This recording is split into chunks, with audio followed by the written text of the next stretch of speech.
주일 오후 성경 공부 시작하겠습니다. 먼저 다 같이 기도하시겠습니다. 사랑의 하나님, 은혜를 감사드립니다. 오늘도 거룩하신 주일 저희들이 주님께 예배하고 또 이 시간에는 말씀을 따로 배울 수 있도록 성경 공부의 시간을 가지게 하시니 감사드립니다. 우리 하나님, 우리가 정말 주님의 진리의 말씀을 바로 깨달아 알게 하시고 말씀에 대한 지식이 생기는 것이 아니라 말씀을 통해 하나님이 어떤 분인지를 바로 알고 하나님의 마음과 하나님의 사랑과 권능을 깨닫고 우리가 정말 하나님이 기뻐하시는 뜻에 따라 살아나갈 수 있도록 주님 인도하여 주시옵소서. 말씀으로 진리를 알려주실 뿐 아니라 하나님과 깊이 교제하게 하시고 말씀으로 하나님으로부터 권능을 입을 수 있도록 도와주시옵소서.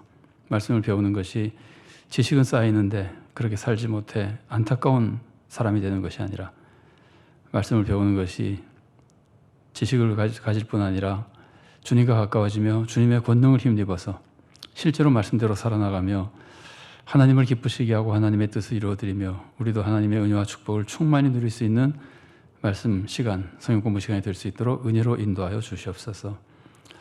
오늘도 소리문답을 저희들이 함께 나누며 주님께서 우리들의 가르쳐주신 10계명 중에 제 10계명의 말씀을 함께 배우고자 합니다. 주님께서 완성시키시는 주님의 뜻에 따라 올바르게 주님의 뜻을 깨닫고 우리의 마음이 변하고 삶이 변하며 우리 살아가고 있는 가정과 또 우리가 섬기는 교회와 세상이 주님의 말씀을 통해 변화되는 크고 놀라운 역사가 일어나도록 하나님께서 친히 간섭하시고 역사하시고 도와주시옵소서. 주님 은혜의 모든 것을 의지하옵고 예수님 이름으로 기도드리옵나이다. 아멘. 성경 말씀은 오늘 10계명 제 10계명을 살펴보는데 출애굽기 20장 17절입니다. 성경 말씀 따로 읽지 않고 우리가 소리문답 나눌 때 첫 번째 내용이 그 성경 본문을 가지고 답하는 것이기 때문에 소리문답 내용을 통해서 우리가 성경 본문 읽는 것을 봉독을 대신하도록 하겠습니다. 자, 소리문답 79문, 80문, 81문을 함께 우리 문답하면서 우리 교회가 우리 선조들이 하나님의 말씀을 통해서 십계명에 대해서 어떻게 배우고 우리들에게 전해주는가를 살펴보고 이것들을 하나님의 말씀을 통해서 올바른 하나님의 뜻을 함께 찾아나가도록 하겠습니다. 먼저 소리문답 79문, 80문, 81문 함께 문답해 보도록 하겠습니다. 자, 문 79. 열째 계명이 무엇입니까? 답. 열째 계명은 내 이웃의 집을 탐내지 말라. 내 이웃의 아내나 그의 남종이나 그의 여종이나 그의 소나 그의 나귀나 무릇 내 이웃의 소유를 탐내지 말라 하는 것입니다. 이게 이제 출애굽기 20장 17절의 말씀이죠. 자, 문 80입니다. 열째 계명에서 요구하는 것이 무엇입니까? 답. 열째 계명에서 요구하는 것은 우리 이웃과 그에게 속한 모든 것에 대하여 옳고 사랑하는 마음을 가지면서 우리 자신의 처지에 대하여는 완전히 만족을 느끼는 일입니다. 참 설명이 잘 되어 있는 것 같습니다. 우리가 10계명에 대해서 소리문답에 가르치는 내용을 볼 때마다 늘 느끼지만 첫 번째는 내용이 무엇인가, 그 다음에 요구하는 것이 무엇인가, 금하는 것이 무엇인가, 혹시 그 다른 조건이 있으면은 그런 조건이 들어있는 이유는 무엇인가 이제 이렇게 살펴봤었는데 80문은 요구하는 것에 대한 질문이거든요. 그러니까 요구하는 것을 크게 두 가지로 나눠서 설명해 주고 있습니다. 탐내지 말라는 계명이 무엇을 요구하느냐 하면은 한 가지는 이웃에 대해서 또 한 가지는 나에 대해서거든요. 그럼 이웃에 대해서는 무엇을 요구하냐면은 이웃에 대해서나 이웃이 가지고 있는 소유에 대해서나 그 모든 것에 대해서 항상 바른 마음과 사랑하는 마음을 가진다. 이웃과 이웃의 소유물에 대해서는 정직한 마음과 사랑하는 마음을 가진다. 이게 요구하는 것이고 나에 대해서는 어떠냐? 나에 대해서는 내 자신의 모든 처지에 대해서 가지고 있는 것이나 살아가는 것이나 살아가고 있는 것이나 내 자신의 모든 처지에 대해서 만족을 느끼는 것이다.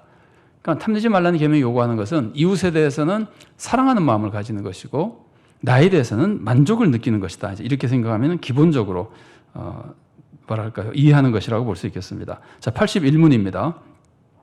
열째 계명에서 금하는 것이 무엇입니까? 답. 열째 계명에서 금하는 것은 우리 이웃의 잘 되는 것을 시기하고 싫어하면서 우리 자신의 처지에 불만을 가지는 일과 이웃의 소유에 대하여 부당한 행동을 하거나 탐욕을 가지는 모든 것입니다. 그러니까 이제 요구하는 것과 반대되겠죠, 물론. 이웃과 나에 대해서 요구하는 것과 반대되는 것이 뭐냐? 그럼 금하는 것은 뭐냐면은 이웃이 잘 되는 것. 이제 요구하는 것은 이웃에 대한 모든 것을 사랑으로 대하는 것인데, 금하는 것은 사랑으로 대하는 것이 아니라 정반대로 잘 되는 것을 싫어하고 잘 되는 것을 시기하는 것. 이런 걸 금하는 것이고, 나에 대해서는 만족하는 게 요구하는 거잖아요. 그러니까 금하는 것은 불만 품는 것. 나에 대해서 불만을 품고, 그리고 이제 이웃에 대해서는 시기하기 때문에 결국 무엇을 하면 안 되냐면은 이웃의 소유에 대해서 부당한 행동을 하거나 이웃에 대해서 탐욕을 가지는 것. 이런 것들을 이제 금하는 것이다. 우리가 상식적으로나 혹은 신앙생활 해오면서 잘 알 수 있는 것들이지만 이것을 소리문답이 잘 정리해서 우리들에게 가르친다고 볼 수 있습니다. 자, 이런 내용을 좀 더 구체적으로 알려주는 성경 본문을 몇 가지 한번 읽어보고 그 다음에 이런 내용들을 중심으로 해서 우리가 제10계명에 대한 여러 가지 가르침들을 정리해 보도록 하겠습니다.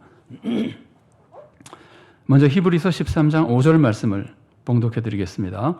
돈을 사랑하지 말고 있는 바를 족한 줄로 알라. 그가 친히 말씀하시기를 내가 결코 너를 버리지 아니하고 너희를 떠나지 아니하리라 하셨느니라. 이거 만족하라 그러죠.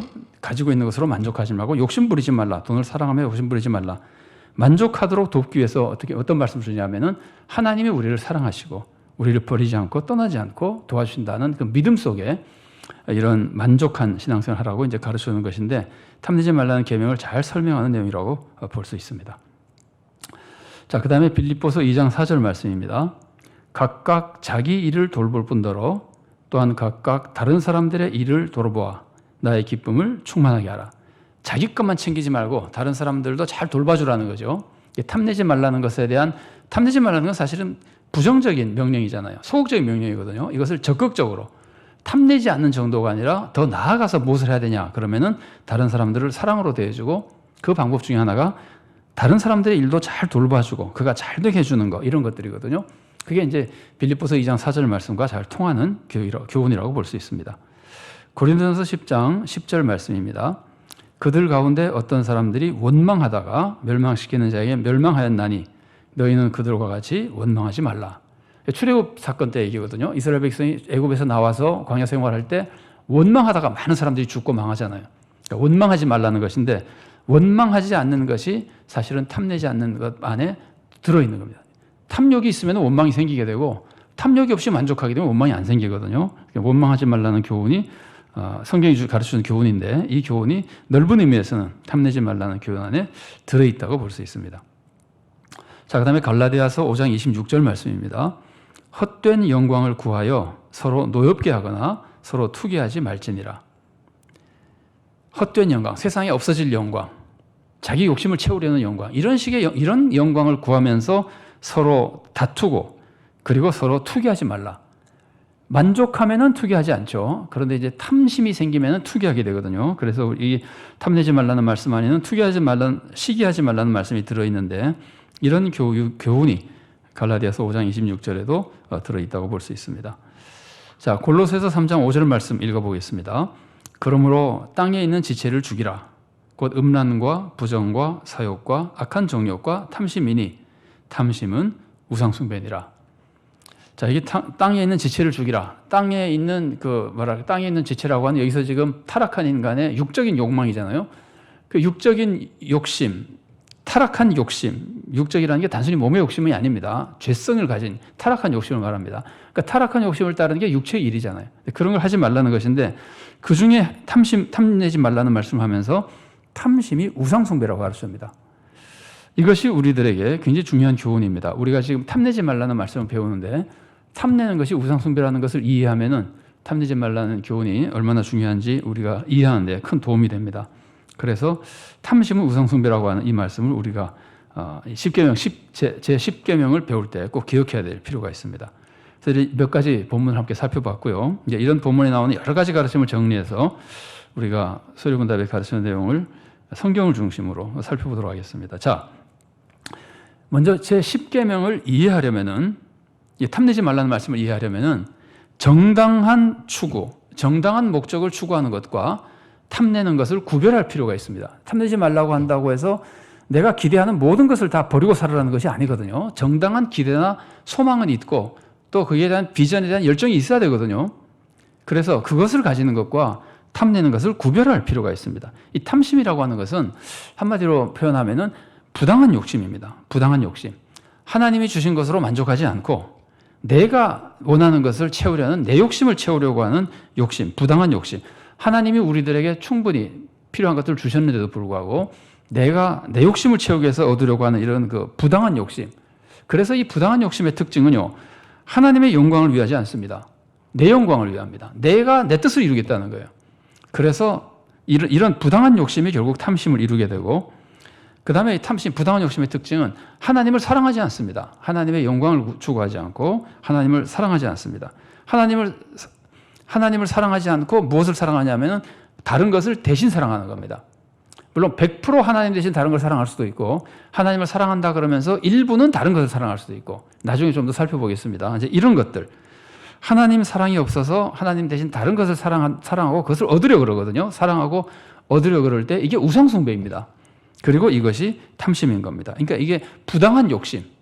하나님의 영광을 구하는 것도 아니고 하나님을 사랑하는 것도 아니고 내 영광, 내 욕심, 그리고 내 욕심을 위해서 하나님의 다른 것을 사랑하고 이런 것들이 다 부당한 욕심인데, 이런 부당한 욕심이 탐심입니다.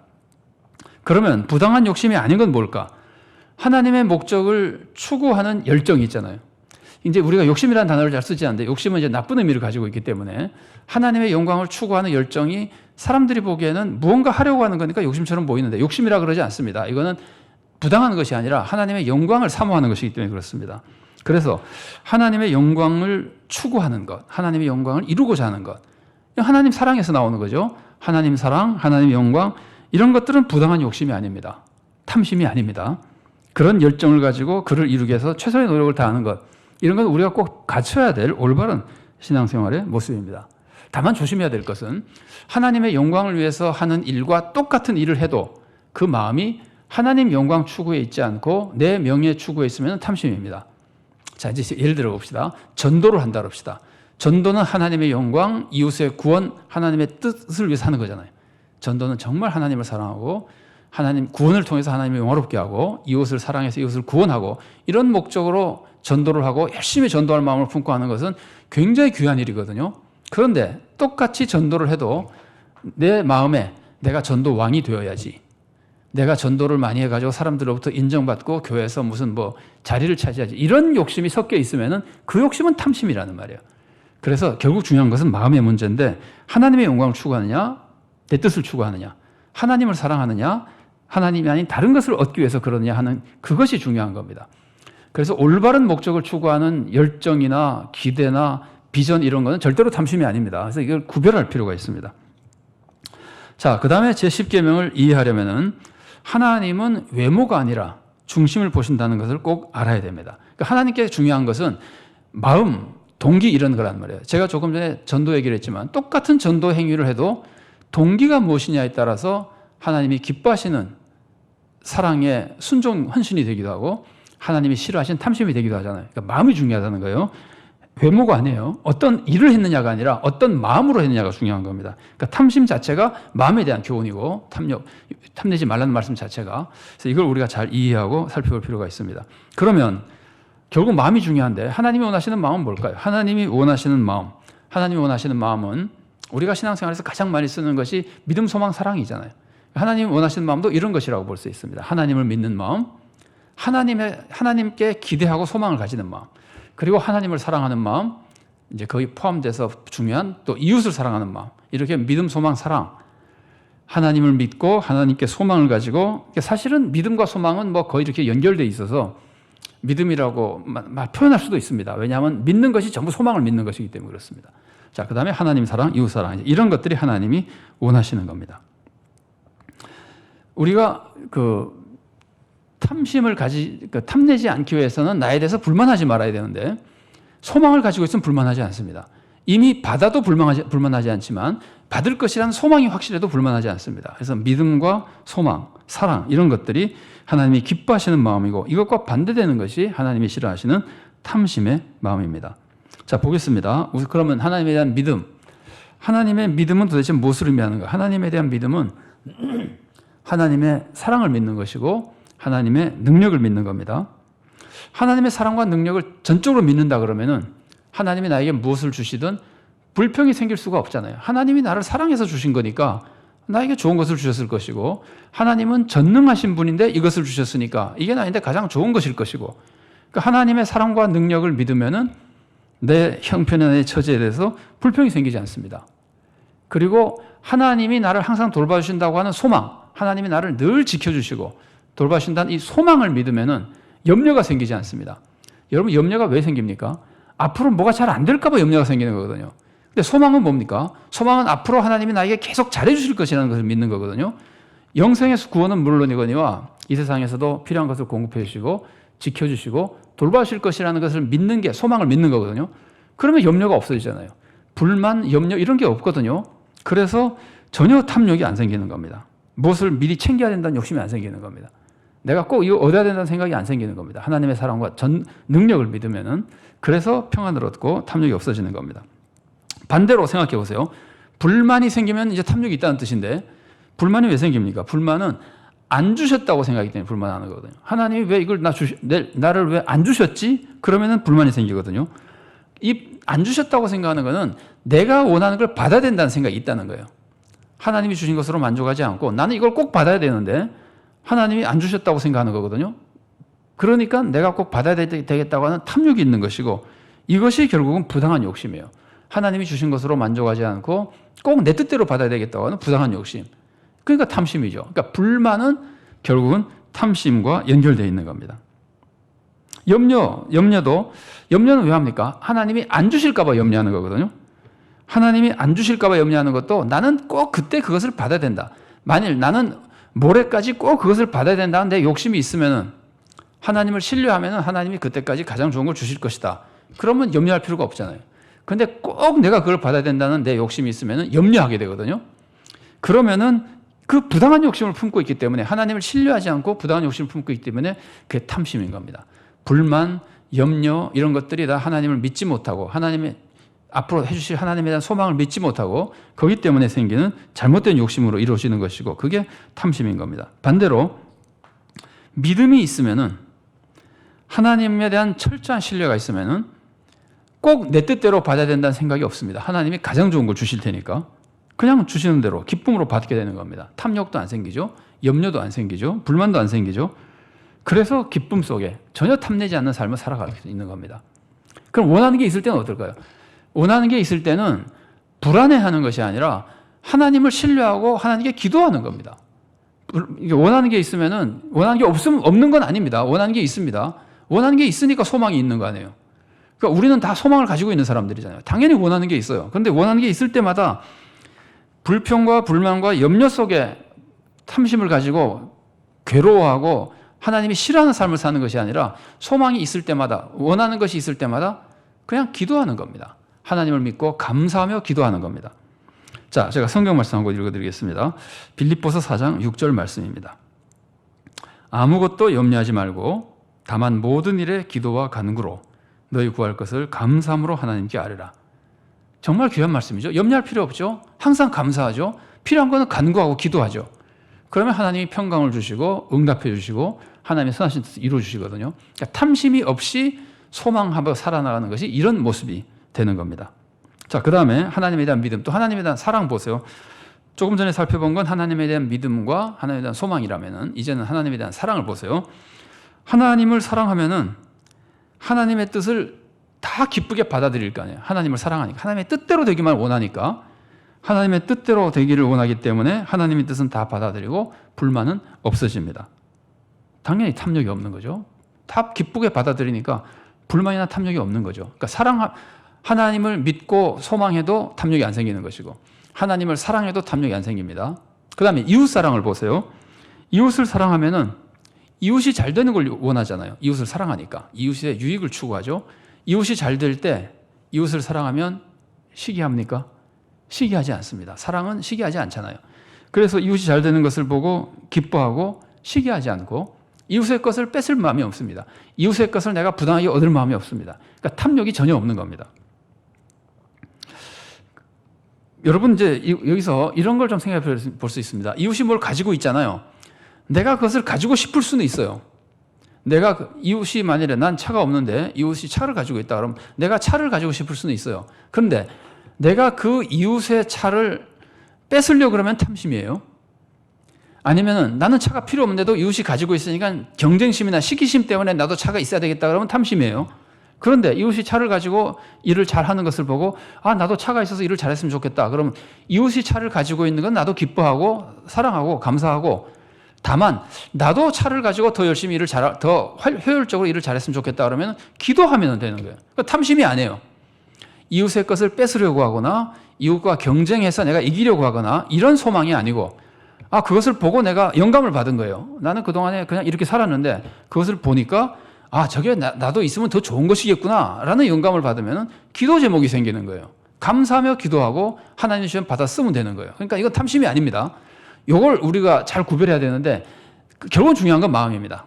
이웃이 잘 되는 걸 싫어하느냐, 이웃의 것을 뺏고 싶으냐, 이웃이 잘 안 됐으면 좋겠느냐, 이건 전부 탐심이고, 이웃은 계속 잘 되고 나도 저렇게 또 잘 되는 어떤 은혜를 하나님으로부터 받고 이러면은 탐심이 아닙니다.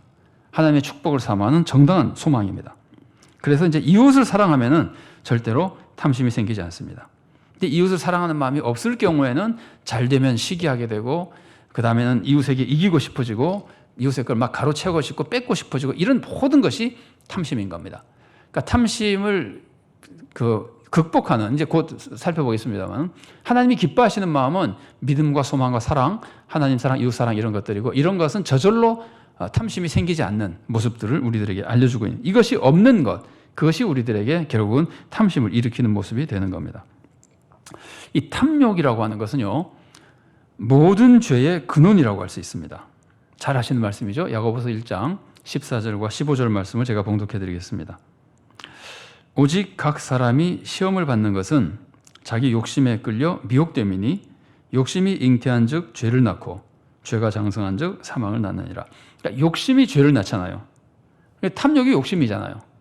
그러니까 탐욕은 모든 죄의 근원이라고 볼 수 있습니다. 그러니까 이 탐욕이 얼마나 무서운 건지 모릅니다. 근데 우리가 탐욕의 성격을 좀 이해하기 위해서 이제 여러 가지로 탐욕의 성격을 나눠보고 있는 중인데, 탐욕은 하나님이 아닌 다른 것을 사랑해서 하나님을 내 마음 100% 사랑하지 못하게 만드는 것이 탐욕입니다. 하나님을 100% 사랑하지 못하고 하나님의 사랑 일부를 떼어내서 그 하나님 대신 사랑하게 하기 때문에 이 탐욕이 우상이 되는 겁니다. 보세요. 하나님 대신 사랑하는 것이 우상이잖아요. 그래서 탐욕이 생기면은 하나님 대신 다른 것을 사랑하거든요. 그래서 탐욕이 우상 숭배가 되는 겁니다. 자, 여기서 우리가 조금 좀 생각을 정리해 볼 필요가 있습니다. 하나님보다, 우리는 이제 이런 말을 사실은 신앙생활하면서 많이 듣거든요. 이게 그 자체는 맞는 말인데 이것이 포괄적으로 잘 설명한 것이라고는 좀 어렵습니다. 그게 무슨 말이냐면은 하나님보다 더 사랑하면 우상이다. 저도 이제 어려서 신앙생활 해오면서 어른들에게 많이 들었는데, 자녀를 하나님보다 더 사랑하면 그 자녀가 우상이 되는 것이다. 뭐 이런 얘기도 하시고 그러거든요. 하나님보다 더 사랑하는 게 우상이다. 그래서 이 표현은 조금 그 자체는 맞는 말인데 오해 소지가 있어요. 내가 그럼 하나님을 더 사랑하고 하나님보다 덜 사랑하기만 한다면은 그러면 우상이 안 되는 것이냐 하면은 그것은 아닙니다. 하나님보다 덜 사랑하더라도 그것을 사랑할 때는 하나님 사랑을 뺏어와서 그것을 사랑하게 되면은, 하나님 사랑을 뺏어오는 것이면은 아무리 조금만 사랑해도 그것이 우상 숭배가 되는 겁니다.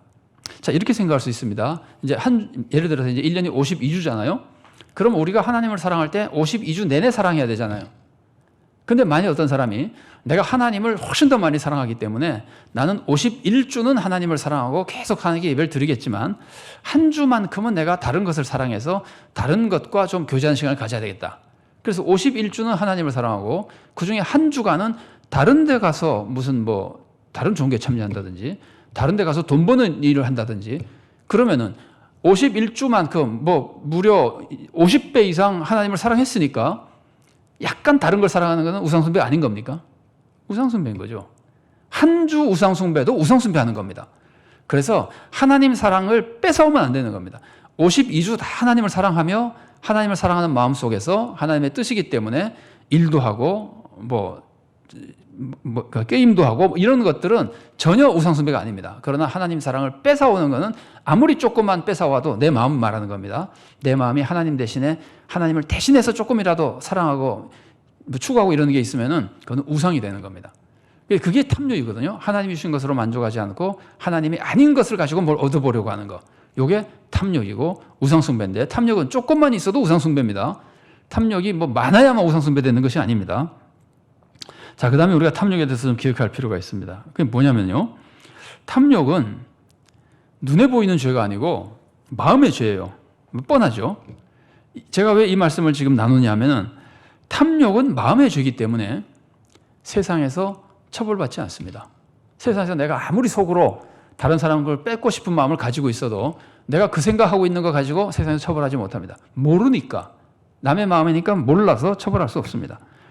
그러니까 탐욕 자체는 다른 사람에게 직접적인 해를 끼치지도 않습니다. 물론 탐욕을 품으면은 말투나 표정이나 이런 거에서 남을 불편하게 만들겠죠. 그러나 안 보이는 사람 걸 예를 들면 내가 탐욕을 품는다 합시다. 내가 그 멀리 있는 친구로부터 뭐 이렇게 카톡을 받아보니까 굉장히 시기심이 생긴다. 내가 속으로 막 탐욕을 품고 탐심하고 시기하고 그래도 그 사람 만나지도 않고 속으로 그러고 있는 건 그 사람에게 아무런 해들을 실제적으로는 안 끼칩니다. 그래서 이게 이제 이런 것들이에요. 탐욕은 실행하기 전에는 사회에서도 처벌받지 않고 다른 사람에게도 실질적인 해를 끼치지 않는 경우가 굉장히 많습니다. 그래서 우리가 조심해야 될 게 뭐냐면 탐욕은 별거 아닌 것처럼 생각할 위험이 있습니다. 그러나 그렇지 않습니다. 아까 소개해드렸죠. 탐욕은 모든 죄의 근원입니다. 탐욕이 계속 있으면은 다행히 이제 믿음으로 이겨내서 없애면 괜찮지만 탐욕이 계속 내 마음에 있으면은 결국은 다 죄를 짓게 되는 거예요. 그러니까 탐욕이라고 하는 정말 무서운 거예요. 아무것도 아닌 것 같으나 모든 죄의 근원이 되는 것이기 때문입니다. 그러니까 탐욕은 절대로 대수롭게 생각할 것이 아닙니다. 정말 뭐랄까 우리가 조심하고 이겨내야 될 무서운 악입니다. 자, 그런데 이 탐심을 이겨내기 위해서는 아까 말씀 나눈 것처럼 탐심을 이겨내려면 그럼 어떻게 해야 되냐? 탐심을 마음에 우리는 뭐 타락하고 연약한 사람이니까 탐심이 자꾸 생길 수 있잖아요. 그러니까 탐심을 이겨내야 되잖아요. 탐심을 이겨내려면은 아까 나눈 것처럼 믿음, 소망, 사랑이 있어야 됩니다. 하나님을 믿고 하나님에 대해 소망을 가지고 하나님과 이웃을 사랑해야 됩니다. 자, 보십시오. 우선 탐심을 이겨내려면은 하나님이 주시는 것으로 만족해야 됩니다. 하나님을 믿으면 하나님이 주시는 것으로 만족하죠. 왜냐하면 하나님이 나에게 좋은 걸 주신다고 약속하셨으니까 그 말씀 믿으면은 그게 좋은 것이라고 생각하고 받아들이는 거죠. 만족하는 거죠. 그래서 탐심을 이겨내려면은 하나님을 믿고 하나님이 주시는 것으로 만족해야 됩니다. 하나님이 주시는 것, 이제 하나님을 진짜 믿으면요, 하나님 뭘 주셨잖아요. 내 처지가 이렇게 됐잖아요. 그러면 이것은 내가 원하는 것보다 더 좋은 것이라고 믿게 됩니다. 하나님이 나에게 주신 것은 나에게 가장 좋은 것을 주신다고 믿기 때문에 나는 사실 이걸 받고 싶었는데라는 생각이 있었어도 하나님을 믿으면은 하나님이 주신 이것이 그것보다 더 좋은 것이라고 믿게 됩니다. 이런 확신을 믿음 속에 가지고 있어야 되는 겁니다. 이런 확신을 가지고 있으면은 탐심이 생기지 않는 겁니다. 자, 예를 들어 보세요. 이건 이제 실제예요. 이게 실제로 믿는 것의 내용을 제가 실제적인 상황으로 제가 한번 예를 들어 보는 것인데, 나는 꼭 돈 100원을 가지고 싶어요. 그런데 하나님이 10,000원을 주시면은 100원을 가지고 싶으면 탐욕이 다 사라져 버릴 거 아니에요. 그런데 우리가 눈에 보이는 100원과 10,000원이면은 비교가 되는데 실제로 하나님이 주시는 것이 우리 지식으로 비교를 못 할 수도 있어요. 나는 이런 걸 받고 싶었는데 하나님 다른 걸 주셨다. 나는 A라는 직장에 가고 싶었는데 하나님 B라는 직장을 주셨다. 당장 우리 눈으로는 비교할 수 있는 것이 마땅치 않아요. 월급 액수로도 비교할 수 있고 회사 분위기로 비교할 수 있지만 내가 다 아는 것이 아니잖아요. 특히 장래는 더 모르잖아요. 그래서 우리가 판단을 못해서 하나님 주신 것이 더 좋은 것이라는 것을 내 지식으로 충분히 판단할 수는 없는데, 만일 실제로 이거는 100원짜리고 저건 10,000원짜리라면은 10,000원짜리 받은 사람이 왜 100원짜리 못 받았다고 불만하겠습니까? 그러니까 하나님이 주신 것이 좋은 것이라는 것을 믿는 이 확신이 우리들에게 중요한 겁니다. 내가 생각하고 원하는 것보다 하나님이 주신 것이 더 좋은 것이다. 이것을 믿으면은 우리가 탐욕이 생기지 않는 겁니다. 탐심을 이겨낼 수 있는 겁니다. 그 믿음이 중요한 겁니다. 그 다음에 소망의 믿음입니다. 내일 아침에 내가 꼭 100원짜리 물건을 사야 되는데 지금 돈이 없으니까 내일 아침까지 내가 꼭 돈이 생겨야 되는데, 아니면 그러면 지금 빨리 100원을 구해야 되는데 내일 사야 되니까. 근데 100원을 못 구했잖아요. 그런데 만일 100원을 아직 못 구하고 잠자리 들어도 내 마음에 하나님께서 내일 아침에는 10,000원을 주실 거라는 소망의 확신이 있으면 어떻겠어요? 아무런 염려도 없고 불만도 없는 거죠. 내일 아침에 10,000원 받으면 100원짜리 얼마든지 사니까. 이게 소망의 믿음이에요. 하나님이 좋은 것을 주신다는 것을 주신 것을 가지고 좋다고 믿기도 하지만 아직 안 주셨지만 좋은 것을 주신다고 믿는다는 건 소망을 믿는 거거든요. 이 소망을 확실히 믿으면은 탐욕이 사라지는 겁니다. 꼭 100원을 얻어야 되겠다는 탐욕이 사라지는 겁니다. 내일 아침에 10,000원 주실 것이 확실하니까. 이 믿음의 소망이에요. 그래서 믿음과 소망, 하나님에 대한 신뢰가 생기면은 만족할 수 있고 염려를 이겨낼 수 있고 뭐랄까 탐심을 가지지 않게 되는 겁니다. 사실 사람은 가지고 싶은 게 많습니다. 여러분 다 그렇잖아요. 뭔가 보면 가지고 싶은 것들이 많잖아요. 그래서 우리는 계속해서 탐욕에 빠질 위험이 있는 겁니다. 가지고 싶은 게 많으니까. 그래서 가지고 싶은 많은 것 속에서도 탐욕에 빠지지 않기 위해서는요. 가지고 싶은 것이 있으면은 필요한 것이 있으면은 하나님께 기도하면 됩니다. 그리고 하나님께 진심으로 기도하는 사람은 그것을 얻기 위해서 정당한 노력도 합니다. 내가 이런 직장을 가지고 싶다. 그러면 기도하고 직장에 들어갈 수 있는 여러 가지 준비를 하며 공부할 거 아니에요. 노력할 거 아니에요. 그러니까 내게 필요한 것이 있으면은 꼭 가지고 싶은 것이 있으면은 목적이 하나님 영광과 하나님 사랑이어야 됩니다. 그리고 그것을 가지기 위해서 얻기 위해서 기도하고 노력하면 됩니다. 그런데 만일 우리가 기도하지 않는다고 생각해 보세요. 사실 예수님이 가르친 것도 그거예요. 주기도를 보면은 일용할 양식을 주시옵소서라고 기도하잖아요. 일용할 양식을 달라고 기도하는 것도 내가 필요한 것을 하나님께 달라고 기도하며 할 수 있는 노력을 하는 걸 의미하는 거거든요. 그러니까 우리가 세상에 일용할 양식만이 아니더라도 하나님이 나에게 주시기 원하시는 좋은 것들이 많이 있으면은 그것을 달라고 하나님께 간구하고 이제 노력해야 됩니다. 그래야 우리가 탐욕을 이겨낼 수 있습니다. 하나님이 주신 것으로 만족하지만 하나님이 주실 것으로 믿지만 그 소망을 이루어 가야 탐욕을 이겨낼 수 있거든요. 그 소망을 이루기 위해서는 하나님이 약속하셨어도 우리는 기도해야 됩니다. 그건 노력해야 됩니다. 자, 성경을 제가 한 곳 읽어드리겠습니다. 야고보서 4장 2절과 3절 말씀입니다. 너희는 욕심을 내어도 얻지 못하여 살인하며 시기하여도 능히 취하지 못함으로 다투고 싸우는도다. 너희가 얻지 못함은 구하지 아니하기 때문이요 구하여도 받지 못함은 정욕으로 쓰려고 잘못 구하기 때문이라.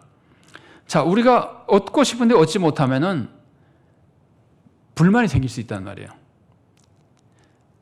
그리고 이제 다른 사람 거라도 가지고 싶을 수가 있다는 말이에요.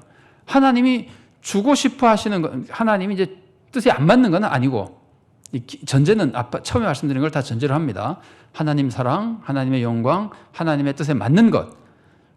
그거 아닌 것은 우리가 생각할 필요가 없고, 우리는 하나님을 믿고 하나님이 주신 것으로 만족하고 기뻐하며 지내면 되니까. 그런데 하나님이 주려고 하시는 것에 대해서도 우리가 얻지 못하면은 또 다른 탐욕이 생길 수 있다는 말이에요.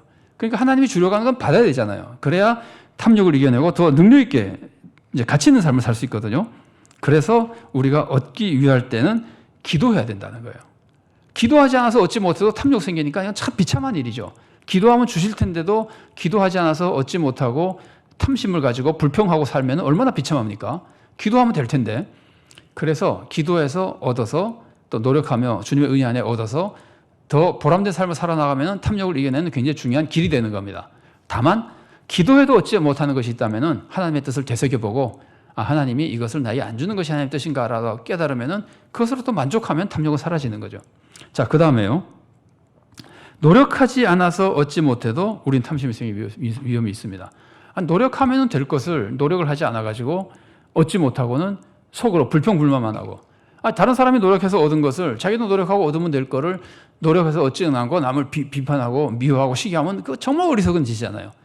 노력하면 주는 것이 하나님의 뜻일 때 말하는 겁니다. 하나님은 사실 심는 대로 거두시는 게 하나님의 뜻이잖아요. 농부가 열심히 농사하면은 곡식이 잘 되게끔 보통 하나님 해주시잖아요. 그런데도 불구하고 자기 아무것도 안 하고 얻지 못하고 남 욕하고 돌아다니면 이게 노력하지 않아서 얻지 못하고 탐심을 일으키는 바보 같은 짓이거든요. 그래서 우리는 노력해서도 얻어야 된다는 겁니다. 자, 보세요. 잠언 10장 4절 말씀 읽어드리겠습니다. 손을 게으르게 놀리는 자는 가난하게 되고 손이 부지런한 자는 부하게 되느니라. 이게 하나님의 섭리거든요.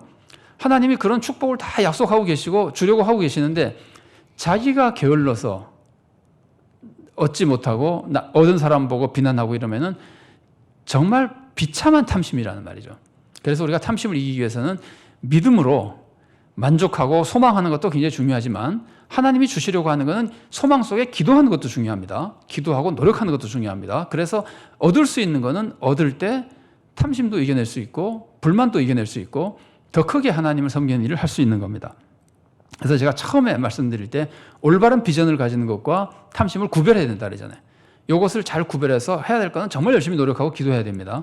근데 그걸 하지 않아서 정말 쓸데없이 탐심이 더 생기는 건 참 비참한 일이거든요. 그래서 이런 것들을 우리가 좀 잘 구별할 필요가 있습니다. 근데 이제 아까 말씀드린 대로 기도하고 노력했는데도 얻지 못하면은 하나님의 뜻을 찾아봐야 됩니다. 나에게 필요한 것이 아니라면은 하나님 제가 그거 하나님의 뜻이 아닌데 제 욕심으로 그랬는가 봅니다 라고 생각하고 또 뭐랄까요, 그냥 주신 것으로 만족하면 되고 하나님의 은혜에 감사하면 되는 겁니다. 근데 꼭 필요한 것이 맞고 하나님의 뜻일 것 같은데 아직도 응답이 안 된다 그러면은 소망으로 기다리면 되는 겁니다. 하나님의 때가 되면 하나님께서 가장 좋은 것을 주실 것이다. 그래서 소망으로 기다리며 때가 될 때를 기쁨으로 기다리는 거죠. 감사와 기쁨으로. 탐욕과 불만은 안 생기는 거죠. 이렇게 복된 신앙생활을 할 수 있게 되는 겁니다. 그런데 여러분, 탐욕을 이기는 굉장히 중요한 모습 중에 하나가요, 아까 제가 하나님이 주신 것이 내가 기대하는 것보다 항상 더 좋은 것이라 그랬잖아요. 당연하죠. 하나님은 전지전능하시고 우리를 사랑하시니까. 심지어 우리보다 우리를 더 사랑하시고 우리보다 우리를 더 잘 아시고 우리보다 비교도 안 되게 더 큰 능력을 가지시고, 그러니까 항상 우리가 생각하는 것보다 더 좋은 걸 주시죠. 그런데 이걸 꼭 기억할 필요가 있습니다. 하나님이 우리가 원하는 것보다 훨씬 더 좋은 것을 주시는데 하나님이 주신 제일 좋은 게 뭔지 아십니까? 우리가 상상도 할 수 없이 좋은 것. 그거는요, 인간적인 표현으로 하자면은 하나님 자신입니다. 이건 이제 예수님을 십자가에서 주셨다는 것으로 표현할 수도 있지만 그것하고 조금 다르게 예수님을 주심으로써 일어난 결과적인 것. 하나님을 우리에게 주셨다는 게 무슨 뜻일까요? 그것은 하나님이 우리의 아버지가 되어주셨다는 겁니다. 너 돈 갖고 싶어? 그래, 돈 줄게. 그게 아니라 돈 갖고 싶어? 내가 너 아버지가 되어줄게. 너 세상에 보호자가 필요해? 내가 아버지가 되어줄게. 너 보호를 위해서 그럼 내가 뭐 힘센 사람, 돈 있는 사람 보내줄게. 그게 아니고 내가 보호자가 되어줄게. 이런 거거든요. 그래서 우리가 하나님으로부터 받을 수 있는 가장 귀한 것이 하나님이 나의 아버지가 되는 겁니다. 근데 이거 이미 받았잖아요. 그러니까 다른 어떤 것을 요구해도 하나님이 나의 아버지가 됐다는 것을 기억하면은 불평이 생길 필요가 없고 다른 탐심이 생길 수가 없는 겁니다. 아버지신 하나님이 나를 도와주시니까. 필요하면 난 아버지께 기도하면 되니까. 그리고 아버지는 알아서 나에게 잘 해주실 테니까. 그러니까 이게 우리들의 신앙이고 탐심을 이겨내는 믿음인 겁니다. 근데 이것을 위해서 우리가 필요한 것이 영안이 밝아야 됩니다. 예수님을 통해서 우리가 무엇이 됐는지, 예수님을 믿고 내가 도대체 뭐가 됐는지, 교인이 된 겁니까? 아니면 뭐 영생의 약속을 받은 겁니까? 그런 것들은 다 부수적인 것들이고 부분적인 것들이고, 예수님을 믿고 내가 된 것은 하나님의 자녀입니다. 하나님이 내 아버지가 되신 겁니다. 이것이 우리 눈에 밝히 떠 있어야 된다는 말이에요. 여러분, 예수님이 산상설교에서 가르쳐 주실 때 무엇을 먹을까 무엇을 마실까 염려하지 말라 그러잖아요.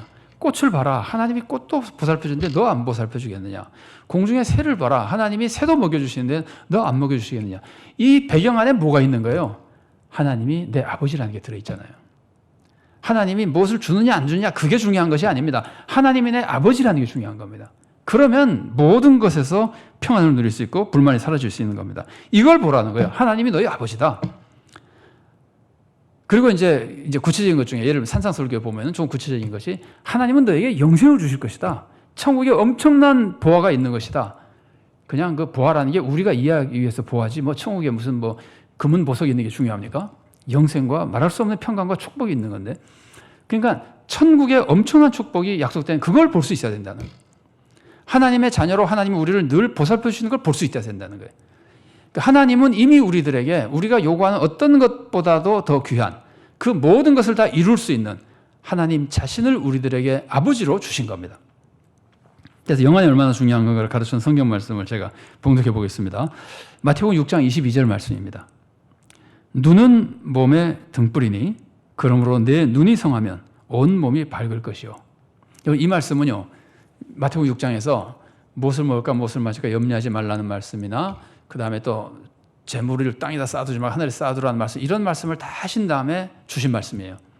그래서 여기서 말하는 눈은 몸의 등불이라고 눈이 밝아야 된다고 하는 것은 세상에 염려할 필요가 없는 눈을 가지라는 거예요. 하나님이 아버지로 돌봐주시는 것을 바라보는 눈, 또 세상의 부하보다 훨씬 귀중한 것이 천국에 쌓이는 그 내세를 바라보는 눈을 가지라는 거예요. 그걸 가지면은 정말 하나님이 기뻐하시는 신앙생활을 할 수 있다는 뜻입니다. 그래서 이제 영안이 밝아야 된다는 겁니다. 하나님이 나에게 주신 진정한 은혜를 깨닫는 영안, 하나님의 자녀가 된 축복의 영안, 이걸 받으라는 겁니다. 이런 것하고 비슷합니다. 가난한 대학생이 1억 원짜리 장학 증서를 받으면 기가 막히는 거죠. 그죠? 뭐 학비랑 다 걱정이 없잖아요. 근데 그것만으로 인생이 펴지는 건 아니잖아요. 인생의 모든 것이 해결되는 건 아니잖아요. 1억은 언젠가 떨어져 나가는 거 아니에요. 이 사람에게 하나님이 주시는 말씀은 1억 원짜리 장학 증서를 주는 것이 아니라 나는 뭐 1억 원은 그냥 1,000만 원짜리 장학 증서가 있으면 좋겠다고 하는 사람에게 하나님이 1억 원짜리 장학 증서를 주면 대단히 큰 축복이지만 하나님은 그 정도가 아니라 하나님이 그 학생의 아버지가 되어주시는 거예요. 언제든지 필요한 것들을 도와주실 수 있는 아버지가 되어주시는 거예요. 이게 하나님께서 우리들에게 주신 진짜 축복이고, 이걸 믿고 소망하며 깨달을 때, 또 그래서 하나님을 사랑하고 이웃을 사랑할 때 모든 탐심을 이겨낼 수 있는 겁니다. 찬송가 441장을 보면은요, 이런 가사가, 제가 창세기 합니다. 찬송가 441장 1절에 제가 전반부 1절의 앞부분, 후렴 이전의 것만 제가 조금 읽어드리겠습니다. 은혜 구한 내게 은혜의 주님, 은사 원한 내게 은사의 주님, 신유 구한 내게 신유의 주님, 나의 마음속에 지금 오셨네. 자, 나는 은혜를 구했어요. 근데 하나님이 은혜를 주신 게 아니라 하나님이 그냥 와버리셨어요. 은혜의 하나님이 와버리셨어요. 은사를 원했더니 은사를 주시는 은사의 주인인 하나님이 나에게 와버리셨어요. 신유를 구했더니 신유 하시는 그 주님이 직접 나에게 와버리셨어요. 이게 얼마나 우리들에게 중요한 신앙 고백 찬양인지 모릅니다. 하나님은 내가 구한 것을 주시는 것이 아니라 내가 구한 것을 다 가지고 계시는 그 모든 것을 이루시는 그 모든 것의 주인이신 그 주님이 나에게 오시는 겁니다. 이미 실제로 오셨습니다. 우리는 다 하나님의 자녀니까 우리가 이런 믿음이 우리들에게 필요한 겁니다. 자, 그래서 이제 하나님을 믿고 사랑하면은 이런 것을 얻게 되는 것이고, 여기 덧붙여서 이웃을 사랑해도 극복할 수 있습니다. 이웃을 사랑하면은 이웃이 가진 것을 아까 제가 소개해드린 대로 나도 가지고 싶다 하더라도 이웃의 것을 뺏을 마음은 없어요. 이웃은 이웃대로 그걸 가지고 더 많이 가지고 충분히 행복하게 살고, 나는 나대로 하나님의 축복 속에 새로 나도 얻고, 그래서 모두가 함께 잘 되는 것을 사모하지, 이웃을 사랑하면 이웃의 것을 탐내지 않습니다. 사랑하는 마음은 탐심을 가질 수가 없습니다. 이웃이 잘 되기를 바라기 때문에. 근데 반면에 사랑이 없으면 이웃이 잘 되는 것을 볼 때마다 경쟁심이 생기고, 이웃이 잘 안 됐으면 좋겠고, 그래서 뺏고 싶은 것이고, 이웃이 그걸 잃어버리기를 바라고, 혹은 경쟁심으로 내가 이기기 위해서 이웃이 그걸 가지고 있다 하더라도 나는 더 좋은 것을 가지고 싶고, 이런 유형의 마음속에 계속해서 탐심이 생기는 겁니다. 하나님의 주신 것으로 만족하지 않고 이웃을 해치고자 하는 악한 욕심을 가지게 되는 겁니다. 이게 탐심을 가지게 되는 겁니다. 그러니까 우리가 탐심을 극복하기 위해서는 하나님을 믿고 소망하며 사랑하고, 그리고 이웃을 사랑해야 되는 겁니다. 특히 하나님을 믿을 때 나는 이미 하나님의 자녀가 되고, 하나님은 나의 아버지로 필요한 것들을 충만히 공급해 주시는 아버지라는 것을 항상 신뢰할 수 있어야 됩니다. 우리가 이런 삶으로 탐심을 이겨내면은 그 욕심이 모든 죄의 근원이잖아요.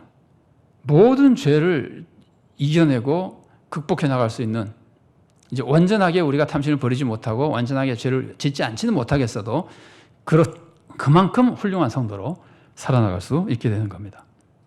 자, 토요 문제 잠깐 보겠습니다. 1번입니다.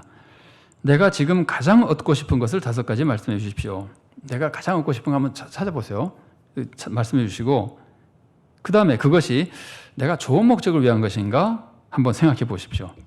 하나님의 영광, 하나님의 사랑으로 원하는 목적인가 생각해 보시고, 그러면 이제 우리가 올바른 신앙생활을 알 수 있겠죠. 탐욕을 버리는 모습을 찾아볼 수 있겠죠. 또 동시에 좋은 목적이라 하더라도 내가 그것을 얻기 위해서 노력하지 않으면 얻지 못하고 시험에 든다고 그랬잖아요. 탐심이 생길 수도 있고. 그러니까 그것을 얻기 위해서는 어떤 기도를 하고 어떤 노력하고 있는지 생각해 보고, 또 우리 카톡으로나 이렇게 함께 말씀을 나누면 좋겠습니다. 2번입니다. 내가 원하는 것을 얻지 못했는데 결과적으로 더 잘된 경험을 찾아보십시오. 내가 꼭 무엇을 얻고 싶었는데 못 얻었어요. 알고 보니까 그때 못 얻었던 것이 나에게 더 잘 된 것이구나. 뭐 직장이나 뭐 어디 장래 무슨 학교 입학이나 뭐 여러 가지 생각할 수 있죠. 내가 기대했던 것이 이루어지지 않았다. 돈을 받고 싶은데 받지 못했다. 뭐 여러 가지 이루어지지 않았는데 나중에 보니까 오히려 그게 더 잘 된 것 같다. 이런 경험이 있나 찾아보십시오. 하나님이 섭리하시는 가운데는 이런 경험이 우리들에게 많이 있을 겁니다. 한번 잘 찾아보면 좋겠습니다. 3번입니다. 남이 나에게 경쟁심을 가지고 있어서 내가 어려움을 겪은 경험을 말씀해 주십시오. 내가 남에 대해서 경쟁심 가진 것 말고 제가 지금 3번의 말은 남이 나에게 경쟁심을 가지고 있어서 항상 그 사람이 나에게 가진 경쟁심 때문에 내가 고통당하거나 어려움을 겪은 경험이 있으면 찾아보십시오. 사회생활 하다 보면 많이 있을 겁니다. 그럼 이런 걸 찾아보면은 남을 시기하고 경쟁하는 게 얼마나 나쁜 건지 알잖아요. 내가 이제 해를 당해봤으면은 그런 걸 찾아보자는 겁니다. 4번입니다. 이웃의 것을 탐냈었는데, 내가 이웃의 것을 탐냈는데 해결된 경험을 찾아보십시오. 내가 그때 그걸 참 탐냈었는데 겨우 해결이 됐다. 뭐 얻어서 해결이 됐던, 뭐 마음이 바뀌어서 해결이 됐다. 그러면은 해결된 경험을 한번 찾아보시고 어떻게 해결됐을까? 왜 해결된 이유가 무엇이었을까? 한번 생각해 보시면은 탐심을 이겨내는 하나님의 뜻을 찾는데 유익이 되리라고 생각됩니다. 그리고 이제 마지막으로 오늘 배운 말씀대로 살 수 있도록 합심해서 기도하시고, 요새는 우리 성경공부를 모여서 못하니까 혼자, 또 가족이 같이 있으면 가족이 같이 하시고, 아니면 혼자면 혼자 기도하시고, 우리 성경공부 오랫동안 조별 모이지 못했습니다마는 조원들이나 혹은 생각나는 분들을 위해서 기도하신 후에 주기도로 마치시면 좋겠습니다. 같이 기도하시겠습니다. 기도하고 축도로 오후 성경 공부를 마치겠습니다. 사랑의 하나님, 감사합니다. 지극히 약하고 악하고 부족한 죄인들이지만 예수 그리스도를 통하여 구원의 길을 열어주시고 우리를 주님의 자녀로 삼아주시니 감사드립니다. 우리 주님, 하나님 우리 아버지가 되시고 우리가 하나님의 자녀가 됐다는 것이 무엇인지를 깨달을 수 있도록 도와주시옵소서. 우리가 말로는 늘 하나님 아버지로 부르고 우리가 하나님의 자녀가 됐다고 하나님께 감사하지만 도대체 하나님의 자녀가 된 것이 무엇인지를 깊이 깨달을 수 있도록 도와주시옵소서. 영안을 밝혀주셔서 전능하신 하나님, 자녀를 극진히 사랑하신 하나님, 모든 좋은 것을 주시는 하나님, 모든 것이 합력하여 선을 이루게 해주시는 하나님, 그 하나님의 자녀가 된 것이 무엇인지를 우리가 깊이 깨달아 알 수 있게 하시고 하나님을 신뢰하며 하나님께 모든 소망을 두고 하나님을 사랑하며 하나님의 뜻에 따라 이웃을 사랑할 수 있도록 도와주시옵소서. 그래서 우리 삶에는 쓸데없는 탐욕이 생기지 않도록 도와주시고 부당한 욕심이 생기지 않도록 도와주시고 탐심이 생기지 않도록 도와주시옵소서. 항상 하나님께서 주신 것에 감사하며 만족하며 살게 하시고 하나님의 영광을 위해서 간절한 소망이 있게 하시고 그 옳은 소망을 위해서는 열심히 노력하고 무엇보다 기도하며 하나님의 선하신 뜻을 이루어드리는 능력이 있고 비전이 있는 삶을 살도록 도와주시옵소서. 그러나 절대로 하나님의 뜻을 어기고 내 욕심을 채우고 이웃을 해치고 하나님의 영광을 가리는 악한 욕심을 가지지 않도록 도와주셔서 정말 믿음과 소망과 사랑으로 탐심을 이겨내고 감사와 기쁨이 넘치며 기도와 헌신을 통해 또 주님의 은혜 안에 하는 수고를 통해 좋은 것을 받아 하나님을 영화롭게 하고 세상에 덕을 끼치며 은혜가 충만한 삶을 살도록 하나님이 기뻐하시는 삶, 하나님으로부터 축복받는 삶을 살도록 우리 모두를 은혜의 길로 인도하여 주시옵소서. 코로나19로 인하여 많은 어려움을 겪고 있습니다. 아버지 하나님, 특별히 요즘에는 교회 생활에서 코로나19 감염이 생겨 교회가 세상으로부터 염려거리가 되기도 하고 비난을 받기도 합니다. 하나님 불쌍히 여겨 주시옵소서. 우리의 믿음을 지켜주셔서 교회에 모이지 못할 때에도 영원히 주님과 교제하며 신앙이 약해지지 않고 더욱 성숙해지도록 주님께서 도와주시오며 우리가 우리 욕심껏 혹은 우리 소망껏 예배드리지 못한다 하더라도 아버지 하나님, 사회 어려움과 위험을 막아주기 위해 희생적으로 또 수고하고 헌신하며 아버지 하나님, 세상에도 유익과 덕을 끼치는 신앙생활하도록 우리를 도와주시옵소서. 특별히 한국 교회들 주님 지켜주셔서 코로나 바이러스의 감염으로부터 보호해 주시고 막아주시고 성도들을 지켜주시고 하나님 영광 가리지 않도록 주님 보살펴 주시옵소서. 주님께서 속히 코로나19를 퇴치시켜 주시고 우리들에게 참된 평강을 회복시켜 주시며 마음껏 모여서 예배하고 교제하고 섬기고 선교하며 교육받으며 하나님의 뜻을 충만히 이루어나가도록 우리를 인도하시고 도와주시옵소서. 주님 은혜의 모든 것을 의지하옵고 예수님 이름으로 기도드리옵나이다. 아멘.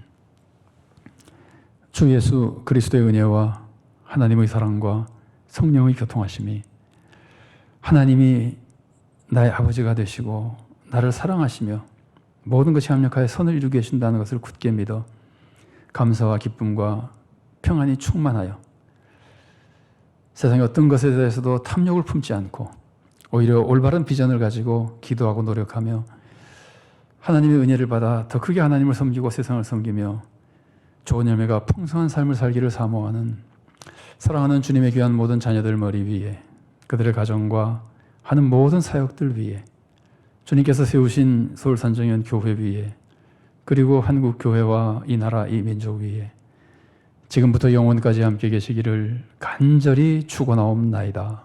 아멘.